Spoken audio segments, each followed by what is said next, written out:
This is 1997. Neil, you look great. 1997.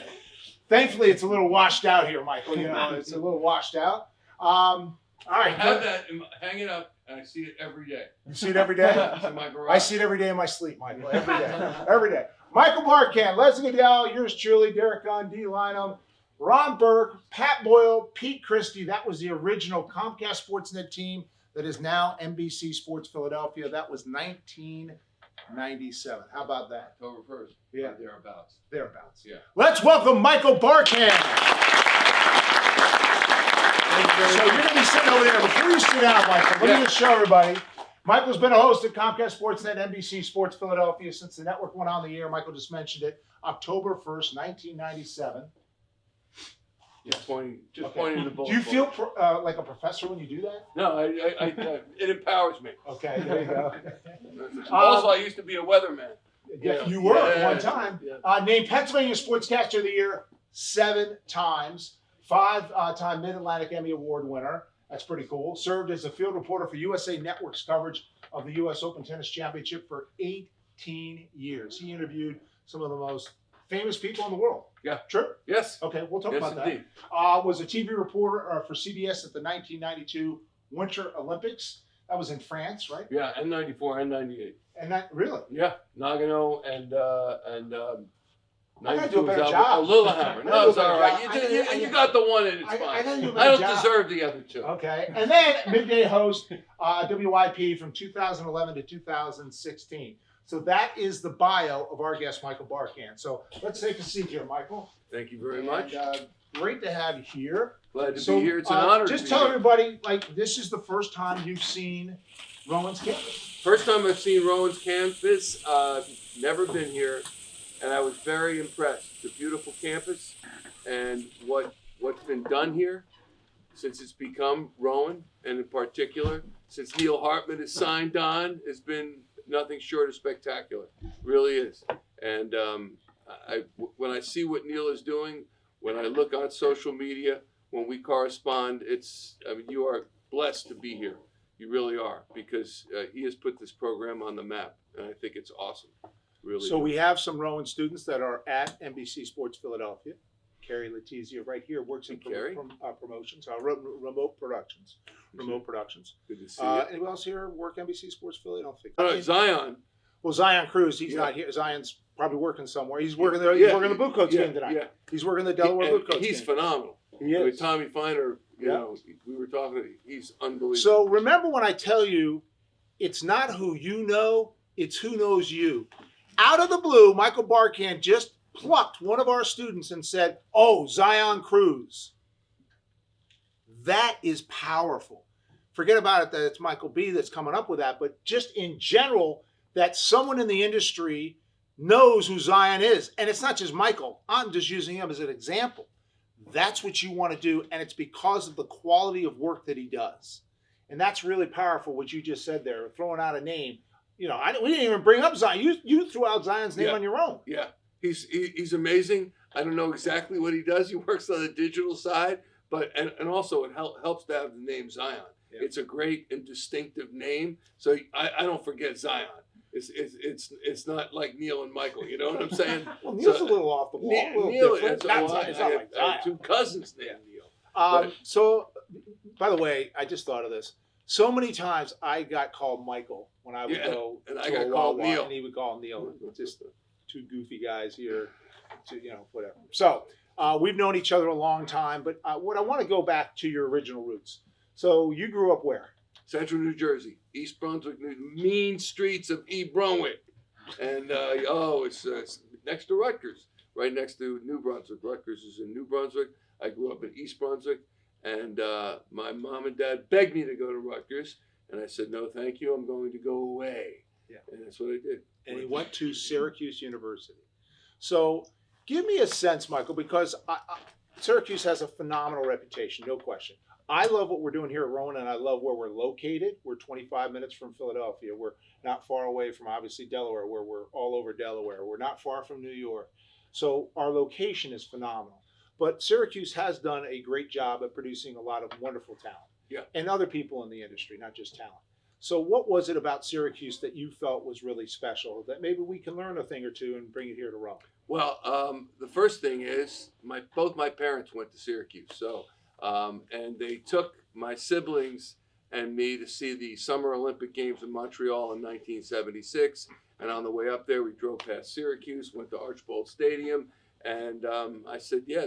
And there was the reputation even then. I graduated high school in 1978, and even then Syracuse had a good reputation for having a great communication school. So I said, okay, I'll go there. I'll go to Syracuse. Except guess what? They didn't admit me to Syracuse, the Newhouse School of Communication. So I went into arts and sciences, had to get my grades up because I had a good time in high school. I got my grades up, and I transferred in after the first semester freshman year, and I was in Newhouse the rest of the way. So when did you decide you want to be an on-air broadcaster? I decided when I realized I would never be a professional athlete, which was, I don't know, a 7, 8, 9. I mean, come on, throw it in. You know, it was not pretty to watch me throw a baseball or shoot a basketball. And everyone, I think, if you love sports, you want to do it for your living. We all want to be Tyrese Maxey. We all want to be Joel Embiid or Jalen Hurts, but there are very few people that can be that. And I kept thinking, I'm going to be able to do it. I'll be an Olympian then. I'll run. I ran track. I'll be an Olympian. But at some point, you say to yourself, even at a young age, no, it's not going to happen. But then I thought, I love sports so much, it really is not working talking about sports. You know, if you love what you do, you really never work a day in your life. And Neil knows I've never worked a day in my life more than anybody. And so I thought, how can I stay around sports? And I thought, I'll major in broadcasting. Wait a minute. You ran track? I did. I ran the mile and the 2 mile. Yeah, it was I ran cross country too. Tough sport, not a sissy sport like football. You know, I'm telling you what, you could turn an ankle on a branch and get hit in the eye by a... The reason I bring it up is because Michael tore his Achilles, and he was running around the newsroom on one of these little mini cycle things where you put your leg up on. He was rolling around the newsroom. And I'm thinking, like, what year was that? 09. 09. Yeah. Yeah, but you've healed, and you're ready. You're ready for the Olympics again. I'm ready to go. All right. So before I open up to all their questions, they'll have plenty of them. But let's talk about the. I want to go back to USA Network because that was really cool. Just tell everybody about your experience during those 18 years of interviewing. You were the roving reporter all over. Was it Arthur Ashe Stadium at the time? It was the United States Tennis Center. Okay. U.S. National Tennis. Now it's the United States Billie Jean King National Tennis Center, and it's way bigger than it was when I started there in 1991. And it was an amazing opportunity that I can't believe I did it for 18 years, let alone 1 year. And I started doing Tuesday night fights on USA Network, and they needed some pieces done, some tape pieces, and I did that for them. And then that led to I guess that led to the World League of American Football. Remember that? They called it We Laugh, and it was a laugh. That was like 1991 and 92. And then the producer of the World League was Kenny Wolf. Kenny Wolf was the producer of Monday Night Football, and he said to the executive producer of USA Network Sports, you got to get this guy on the tennis, which was their gem, really. That's what they had for years and years. So Gordon Beck, a Harvard man, hired me to come on, and he said, just read and react, like a linebacker drill. Just read and react and respond to what you see. You go out, you'll do flavor pieces, and you'll report courtside. And the longer I was there, the more I did, the more on-court interviews I did, and it was a blast. But it was exhausting because it was 25 acres to cover at that time with a belt on, with one of those big battery belts on. It was a lot of fun. I'm not complaining, I never do that. But it was not at all, not at all. Your track career helped you. It was a great time. Exactly. Exactly. Yes. Who are some of the people you interviewed? Interviewed Jack Nicholson, interviewed Barbra Streisand, interviewed obviously Roger Federer, Pete Sampras, Novak Djokovic, Rafael Nadal. You saw Entourage. I interviewed the cast from Entourage. Pretty much John Madden, the late great John Madden. Who were you interviewing? I think I saw this recently. You were interviewing someone that said you weren't funny. Who said that? Jerry Seinfeld. Jerry Seinfeld. Yeah, Okay. I hate him. It was. I remember Michael Barkann. Who's that Jerry guy? So here's what happened. So I was, if I knew that someone famous was going to be at the matches, I would try to find them before we went on the air, which is 7:00. And I say, hey, Michael Barkann, USA Network, we're broadcasting the matches live. Do you mind if I talk to you? I'll come over, find your seat, and we'll chat during the matches. So he's there with Larry David and Jerry Seinfeld. Jerry Seinfeld uses the restroom, which is right off the court that the players use. And while he's in the restroom, I go up to Larry David and I say, hey, what I just said, I said, will you do an interview? And he's like, I'll do it if he'll do it. And he looks to the bathroom door. I said, okay. So Jerry gets out of the restroom. I asked Jerry. Jerry's like, okay. Jerry's there with his wife, Jessica, and Larry.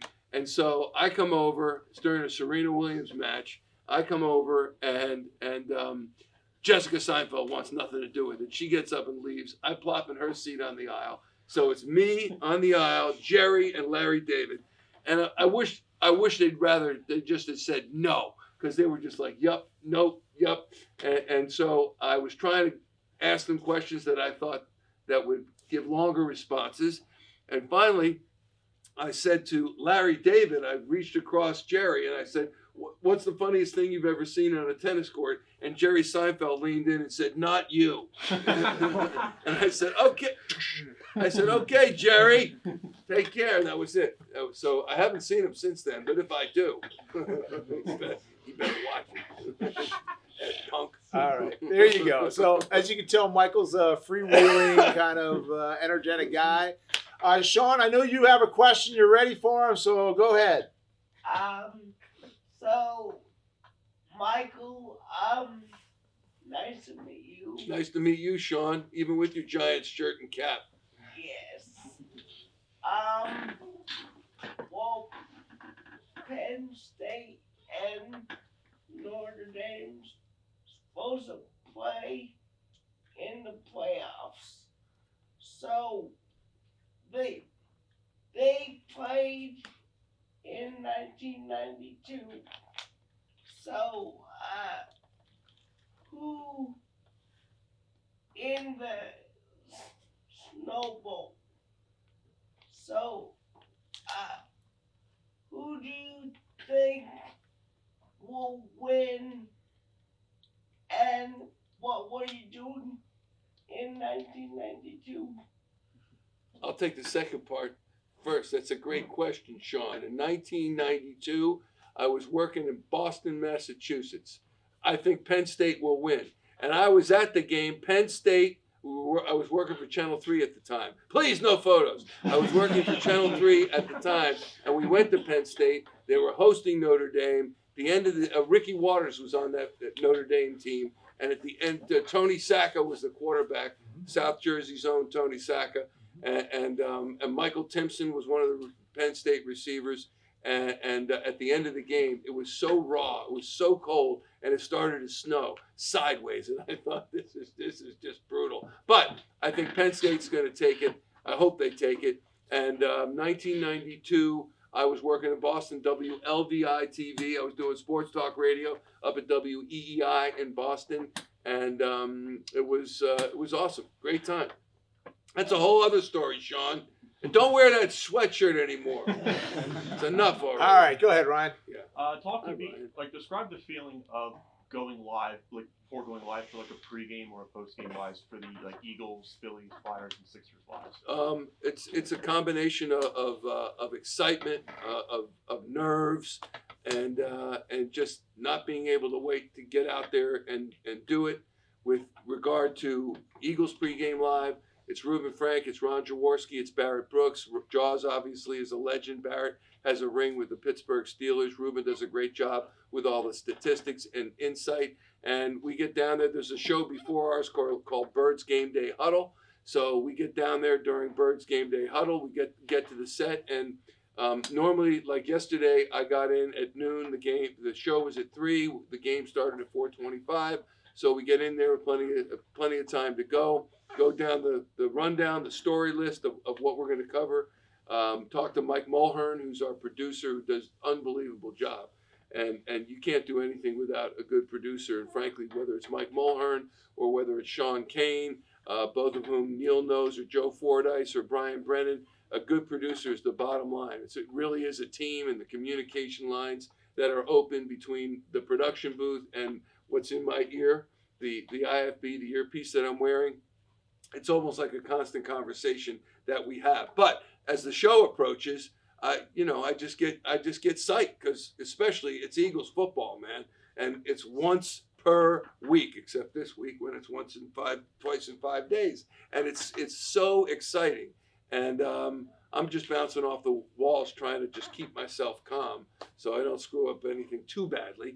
And it's a blast. It really is. It's a blast. And the other thing is, the game obviously is still to come.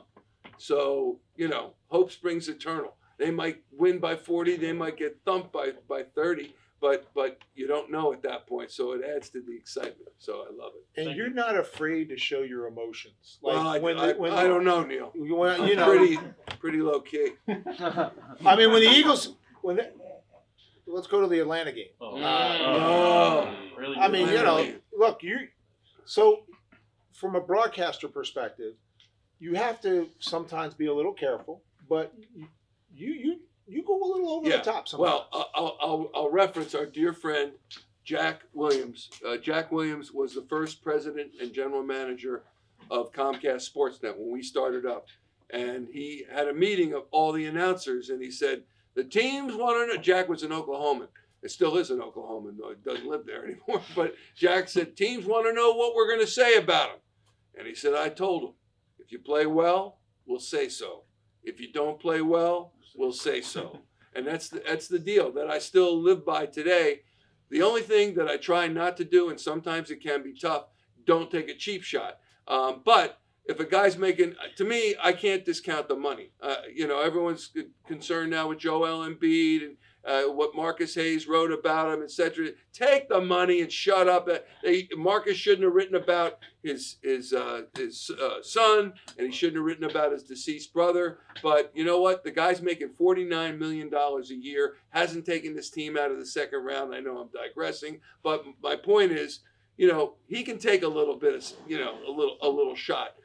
Not like that about his family, but certainly if he's not playing well, or he's injury prone, or he misses a dunk, or the same with the Eagles. These guys, if they fail to perform, and we know in Philadelphia, we have the expectation, the bar, and we know where the bar is set. And if they fall below the bar, it really means they fall below their own potential. And you got to play to your potential. If you fall below your potential, you get hammered. And you can take it. Aiden knows. No, Sean knows. No, I mean Aiden knows.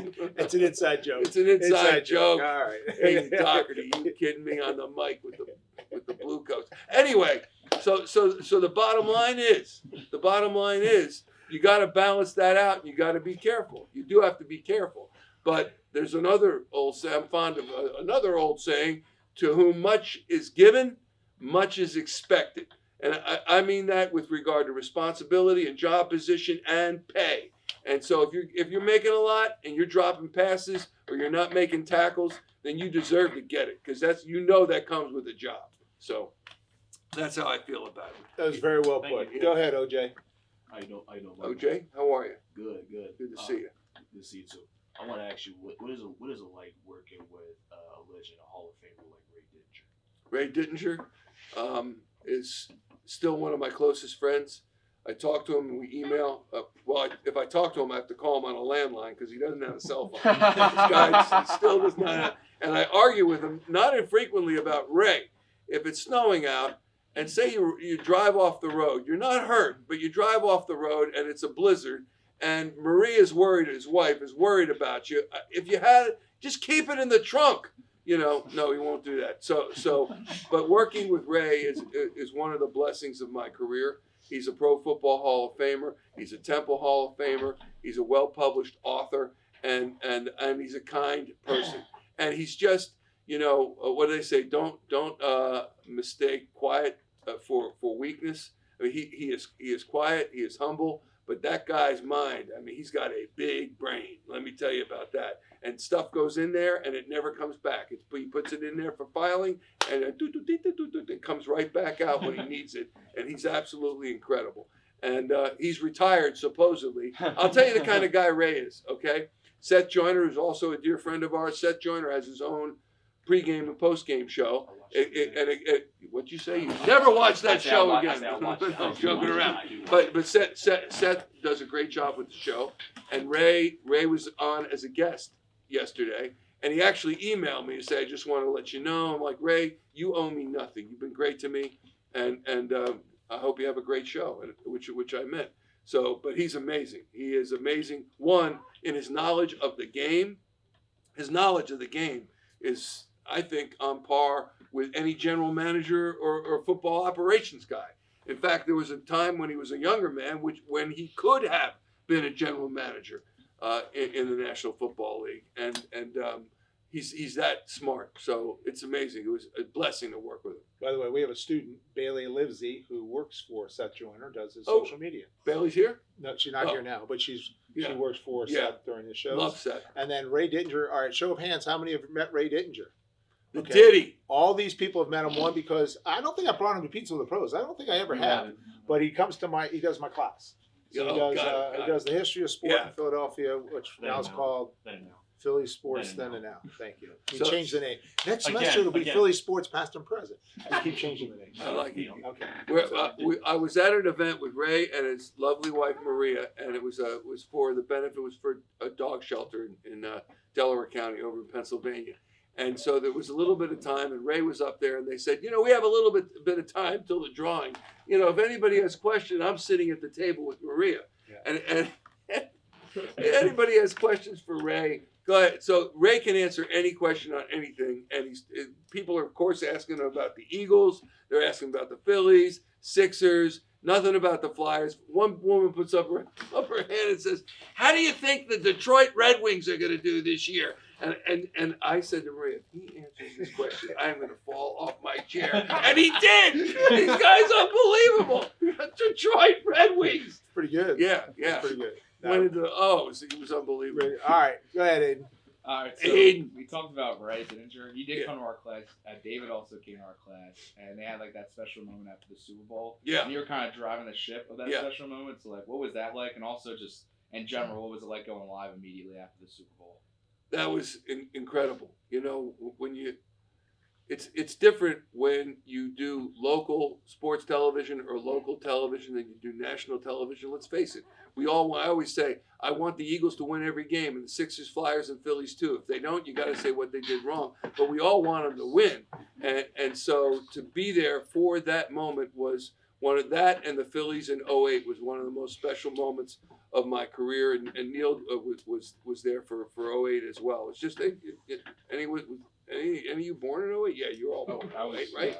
You remember that? No? I wasn't born in 2008. You're an old guy!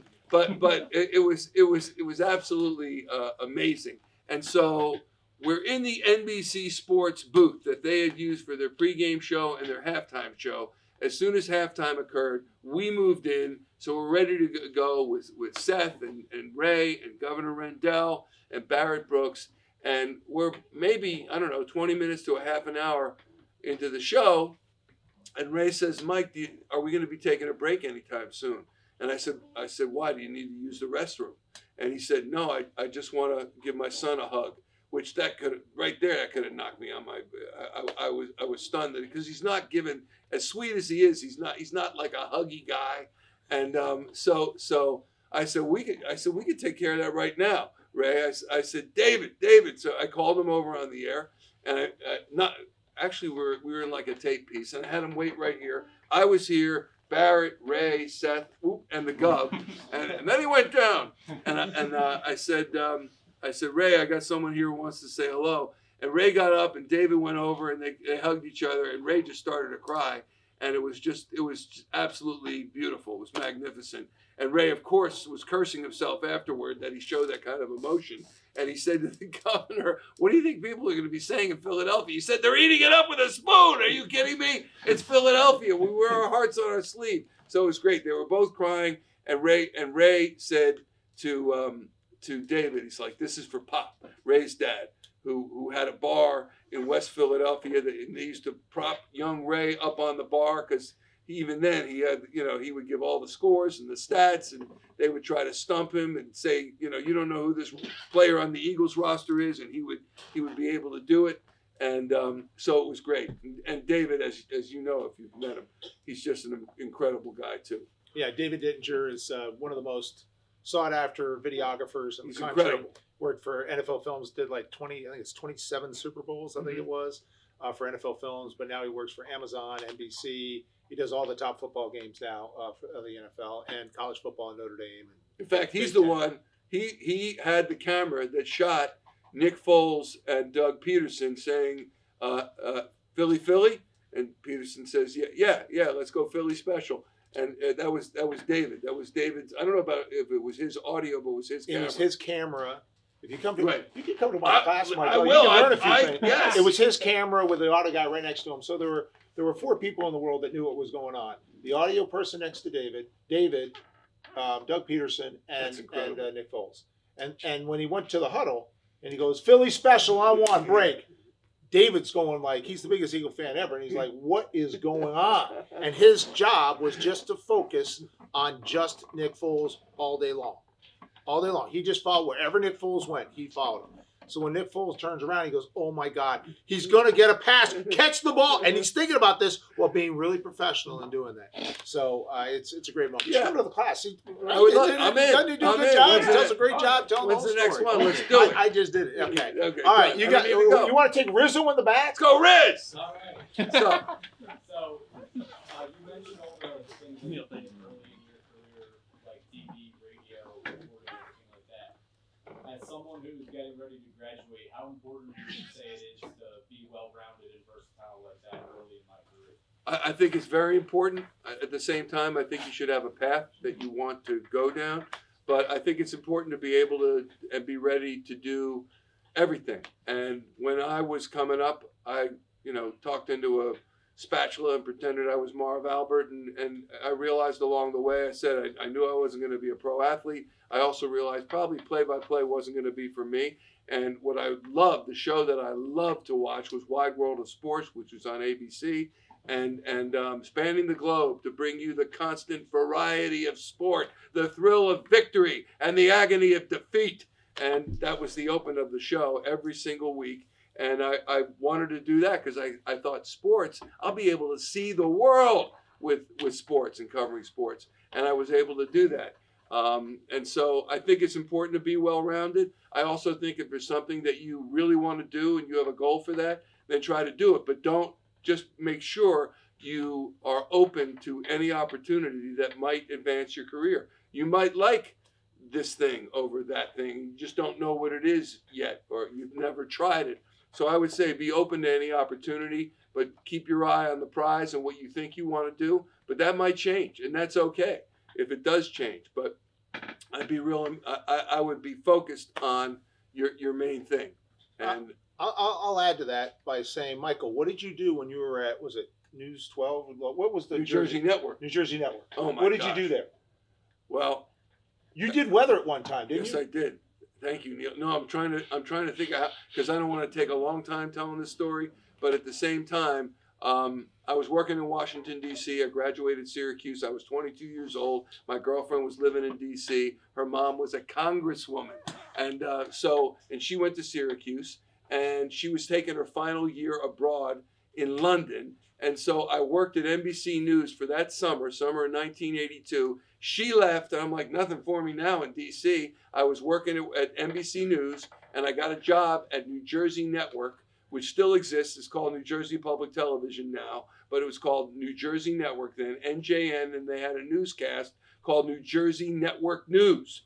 And so I moved back home, and I got a job at New Jersey Network, and I started ripping wire copy, and there's no wire machines anymore, but these were basically like teletype machines that would give you the news from around the world, and you'd rip it off the machine, and then you'd put them on spikes based upon their topic matter: world news, national news, sports, weather, and they'd actually go on a nail on the wall. You rip the sheet off, put them on the nail. You remember wire machine? I did. Yeah. That's what I did at ESPN, Yeah. by the way. in Okay. Same 1982. deal. 81. So I did it at NBC, and then I did it at New Jersey Network. But here's the thing, and this is the reason I'm dressed like this tonight. I did it for you. I'm dressed like this for you because when I went into New Jersey Network with my little piddly, job, I wanted to make a good impression.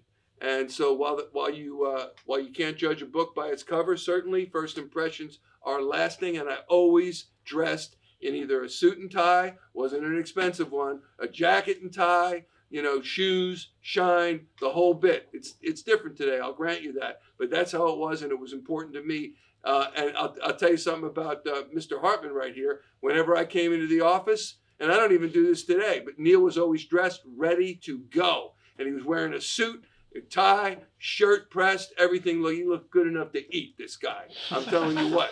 And it's just the truth. And so that's how I came dressed to work at New Jersey Network. And they asked me, we didn't have a weather person in the newscast. The anchors read the weather. And I was the guy who would we had a weather wire machine. I would take the weather off. I would write it for the anchors to read. Okay? February 11th, 1983. I'm 22 years old, about the age you guys are right now. And we had a blizzard that paralyzed the East Coast from Boston all the way down to D.C. Nothing was working. Nothing was going.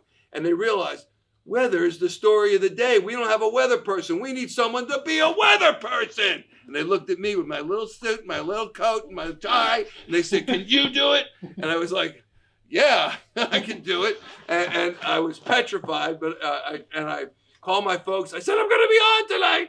And I did the worst weathercast you've ever seen. It was like deer in headlights. It was terrible. I was reading, the weather women or weather men today, they don't use a teleprompter. They don't read the weather.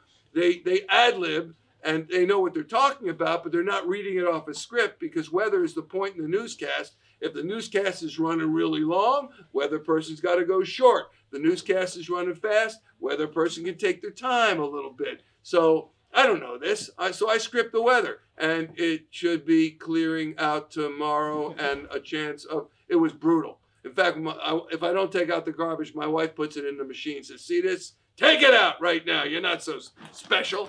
So I started doing weather, and they put weather in the newscast, and then they fired the number one sports guy, and they made the backup sports guy the number one sports guy, and then they asked me, do you want to be the backup sports guy? And I said, no, I don't want to be the backup sports guy. I'm a weatherman. I'm a starter. I sit on the desk. I'm a starting weatherman, sports guy. And I went home living with my parents. I said, what do you think? They said, you're a schmuck. Are you kidding me? All you've ever wanted to do was be a sports guy. They're giving you this opportunity right now. You're halfway between New York and Philadelphia, and you're going to say no? So I went back the very next day, and I said, can I change my mind, please? And they said, yeah. That was Mark. I don't know if you remember Mark Helms. Mark Helms was at Channel 10. He was at News Radio. He had MS. I don't know if he's still around anymore. And he was the news director at New Jersey Network. He let me change my mind. That was October 1986. The Mets had just won the World Series over the Red Sox. Look that one up. That was the Bill Buckner series. And February of 87, I was 26 years old, down at Channel 3 in Philadelphia. That's a hell of a story right there. Incredible. That's story. a good story. Yeah. All right. When he was saying all this, is he not the best dressed guest we've ever had at Pizza with Neil? But really, I did it for Neil, and I did it for all of you because I mean this when I say it. Like, I know you're coming to class tonight. You're coming to Pizza with the Pros, and I don't know what your financial situations are. It doesn't matter. Whatever if you're in a situation where you're going to be, you're going to be judged, then you should look presentable. Whatever in your mind presentable means, look presentable. That means no shorts. That means no T-shirts. That means no backwards cap. That means no caps, because you're trying to impress people. And sometimes they're going to be our age, and they're old school, and they have a different opinion of the way things should be and look. And you certainly have the opportunity to maybe change things up if you get the job, if you get the internship, if you get the class, whatever it might be. But I always thought, as I said, can't judge a book by its cover, but first impressions are lasting. And we have a kid working for us now who I think he's at Temple. He seems like a nice kid. Sorry, I didn't mean that. He's not at Rowan because he's smart. I mean, he's smart. That didn't come out right. I know he's not at Temple because he's smart. That's what I meant to say. Anyway, but it came out wrong. Oh my God! Should I go to the car now? He's wearing shorts. He's wearing like a golf shirt, and the collar's up like this. And at some point, I'm going to pull him aside. And I'm gonna tell him, look, you have some talent, you have some potential, but if you want people to take notice, then you have to take. That's part of your game. You know what I mean? It's part of you. It's not just here. You can be the smartest person in the room and know everything, but you still need someone who's going to take a chance on you. That's important to note. And so to me, if I see someone that it looks crisp. I'm just more apt to go to that person because they care enough to be presentable. Well, we appreciate you look great. Go ahead, Thank Leo. you. So before I ask my question, I actually was able to talk to Ray Dedinger one time, and he said that David was going to be assigned Nick Foles or James White for the Super Bowl. So he got really lucky. Yeah, he did. But my question is, so you're obviously an energetic guy.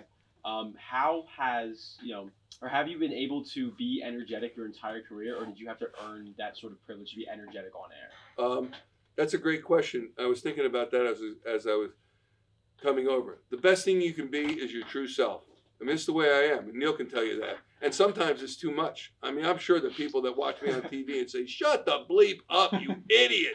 I get that, and I'm sure some of them are my friends. Enough already. It's too. But you have to be yourself. So I would say, whatever you do, be the best version of yourself that you can be, and just yelling and screaming. There used to be a fake Twitter account. There was some kind of Michael Barkann fake Twitter account, and like the hashtag was always #yelling, and sometimes that's what I do, and I try to be mindful of it. But no, usually if you're in a position, especially when you first start out, if you're too over the top, it's better to be too over the top than too under the top, because if you're over the top, you can always calm that down and put a lid on it. But if you just kind of and I'm talking with respect to being on the air. If you just kind of low key, it's tough to bring that. Not always, but it's tough to bring out the energy sometimes. And the energy is important.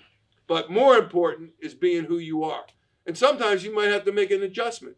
So, but you have to believe in yourself.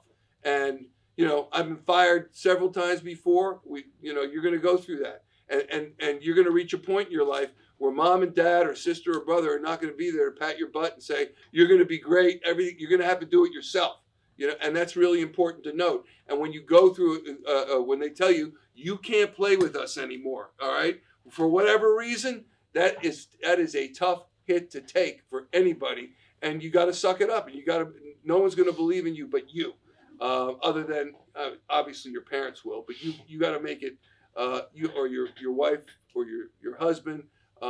But you got to make it happen for yourself, and I think that's really important to note.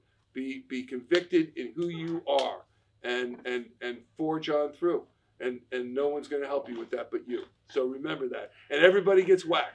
Everybody does. And I remember Chris Ford from South Jersey, the late great Chris Ford, said, "You're hired to be fired. You're hired to be fired," and that's true. And he was a bunch of times. Still a great coach, and he was a great player in the NBA. But it's the same. Someone comes in, they don't like I'm wearing a red tie, or they don't like my personality, or I'm gone. That's it. So you kind of have to go in with your eyes wide open too. All right. Go ahead, Connor. My question is, since you analyze all 4 major Philly sports, do you have a preference on which one you cover? I love the Eagles. Football. I love baseball too, and I especially love playoff baseball because unfortunately it's been more of a rarity in Philadelphia. And I'll tell you, playoff baseball is every bit to me like football, but on the average. And I love the NBA, love the Sixers, love the Flyers as well. Keith Jones, who's the Flyers head of hockey operations, is a friend of ours. I've known him for a long time. I want them to do well. And I was just at a Flyers game the other night. I was at the Sixers game. As soon as the Eagles game ended, we were off the air. I went down, watched the last 6 minutes of the Sixers game, and that got me furious. For goodness sakes, they went to overtime and never should have gone to overtime. That Charlotte team stinks. Oh my God! But they're missing Embiid and they're missing Tyrese Maxey. So, but the what I love about football is, I think there's the NBA's got a deal now where I think the NBA is on every night of the week now, and I'm thinking the NFL should figure out a way to make that happen because I watch an NFL game just for company, just to keep me company. I'd watch an NFL game every night. And there's something about the game, the aftermath, the chill out period where you talk about what happened and then you start looking toward the next week's game and it starts to build. It starts like a tidal wave. And it's the same. Like, I have no problem with Thursday night. They played yesterday. They're going to play Thursday. I hope they play Sunday again, but they won't. Because it's the greatest part of the sport is the anticipation. And then the reveal, and then the aftermath, and it just is that wave, that ebb and flow that happens all week through, all season through the NFL season. It's cool. So I go NFL. Yep, right here. You ever have like trouble trying to keep the show going if the team's like bad? No, and that's I don't normally have trouble, and that's a tribute to the analysts that we have. Whether baseball, it's Ricky Metallico, Ruben Amaro Jr., and Ben Davis. They've all played the game. They're all great communicators. They all have a passion for it. And the same with the Eagles. Barrett Brooks, Ron Jaworski. Jaws is unbelievable. So is Barrett. Talk about over the top. Barrett gets nuts. And Ruben Frank is great too. He's got a sense of humor. His statistics are awesome. So no, it's when you have go-to people like that, and the same when we were doing Daily News Live, it's all I did was try to be a point guard. I just try to set everybody up and not get in the way of the show. And if I could do that, then that would allow them to come out, and it's kind of works on its own that way. Michael, you brought up Daily News Live. So for those of you, when did Daily News Live go off the air? Oh shoot, Daily News Live was probably like 7 years ago, something like that. But at the end, I think Amy was hosting it. 2016. No, probably more than that, actually. I have it written. Okay, so yeah. Does anyone? Do you remember Daily News Live? Okay, you do. Jason, you do. Sean, you do. Okay, some of them remember. Sean, okay, man. so some of them remember it. Daily News Live was like a daily talk show, 90 minutes long, and Michael was the host for many years. But the business has Started in 97. 97. Yes, it did, right, Sean. So the business always changed. So can you share how, from your perspective, how you're adjusting to the change in the business? Because it has changed. Yeah, it has changed, and business-wise, it's just, again, you got to roll with it. And so you don't need the talk shows. They have to be. I had a boss once who said they analyzed the human being's attention span today, and she said, "How long do you think it is?" And we were like, 2 minutes, 1 minute. She claimed it was 8 seconds. And you know what? The way I doom scroll, I think it's less than 8 seconds. I'll tell you that. Nope, this is no good. This is no good. This is no good. And so, unless you're that compelling that you can keep people, even Stephen A. Smith, who I think is unbelievable, and what is it, First Take? Even that, that's why you see online, whether it's Instagram or I still call it Twitter or X or Facebook. It's shorter and shorter. It's like, get to the point. New Heights podcast with the Kelseys. No disrespect to the Kelseys. Please, I just want to underscore that. The podcast is okay. I'll give it that stamp. For me, I've only listened to it twice in its entirety, and that was good for me. I thought it was great. But what you see on social media is these little snippets. You're like, that podcast is unbelievable, because they show you these little snippets of the podcast, and that's what keeps everybody coming back. I don't care what it is, whether it's Fox News, Stephen Colbert, Jimmy Fallon, whatever, where you're seeing really what they do is on social media. And they hope that brings you back to the show, or they hope that gives you more gives them more follows. But it's tough today. The attention span for watching television is not what it was. And I had a boss once who said, It's like we all want to be close to the ocean. You know, we want the house on the ocean. The games are the ocean. We're all watching the games. It's the only guaranteed live TV that people are going to tune to. You want to watch the Sixers, Phillies, Flyers, or Eagles? The games are right here. If you have the games, you got the ocean.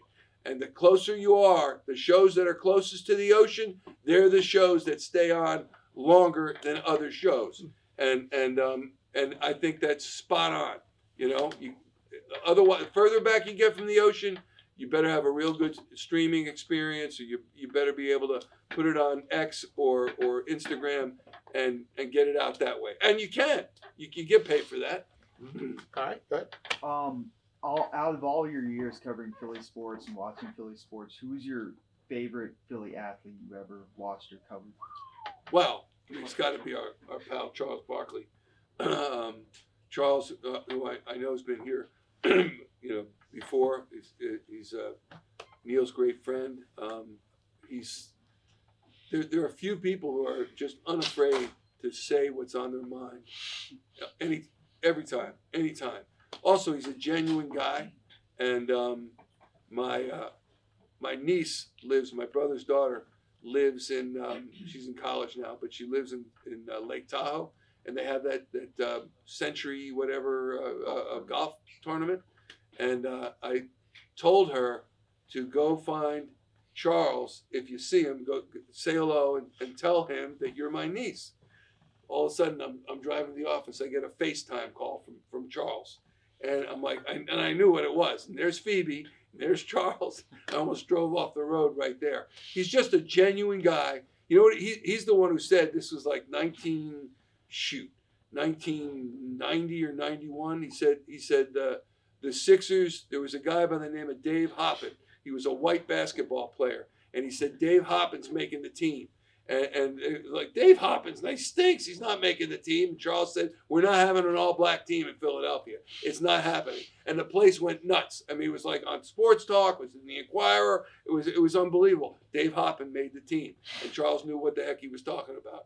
And so he's a really, really smart guy. He's a really, really genuine guy. And he says what's on his mind. All right, very good. You want another one, Sean? There's a comment. He's gonna be part of the match. He's going to be part of the match. It's a golf. Yeah. team. Charles is? It's coming up next week. Well, that's next week. Emma, go ahead. First thing I got, Daily News Live went off the air in 2013. 2013. Oh my gosh, 9 years ago. No, I wasn't Michael. 9. How's your math? That's terrible. 11 years ago. 11 years. Really? Did it really go off the air? April 2013. 2013. Yeah, because I was still there when it went off. Wow. Yeah, 11 years ago. Yeah, but I wasn't hosting it at the end, and I think Amy was. Amy was. Yeah. Amy Fadul. Okay. Yeah. All right. What's your question there, Emma? So my question was, I don't know how many nights you're on the air. I imagine it's a lot. What do you do when you get home, midnight, 2, 3 in the morning, and it's time for you to go to bed? Like, how do you keep your sleep hygiene, reset for the next day and get up early and do it again the next day? I can't believe you asked that question. See this stupid ring? Anyone have an Aura ring or know about what an Aura ring is? Yeah. No. I want to put it under my heel and step down. It measures your sleep. It measures your heart rate. I found out I'm sleeping like 4 hours and 2 minutes a night, and the worst part is, oh my God, I got a great night's sleep, not according to the ring. Oh no, the ring says I'm a zombie, apparently. But I think the sleep portion is really important. And I didn't get a good night's sleep last night, and I was so looking forward to this, and I thought you better be on it for Neil, but you do need a good night's sleep. And when I don't have a good night's sleep, I can do it one night. 2 nights it's tough. 2 nights and I'm stuttering and stammering. I already do that enough with a good night's sleep. So I would encourage you all to get a great night's sleep. But when I get home, like last night, I did Eagles. Eagles got over at the 4:20. We got over like 9 o'clock-ish. And then I went down to see the end of the Sixers game, and I got home, and I was wired. We tried to figure out Paramount Plus and watch Yellowstone. Couldn't do that. I went up to get to sleep, and then I started watching. I record everything, whether 60 Minutes or Postgame Live. That's the other thing I do. No one's going to sit there. If you are on the air, or even if you're not on the air, no one's going to sit there and they should, and they used to. No one's going to critique your stuff like you will. Even if you want to be a producer, you want to be a writer, and the only way to critique yourself is to watch yourself or watch the programs that you do and do it with a critical eye. And that's what I record all the programs that I do. And the most important thing to me is get on the air clean and get off the air clean.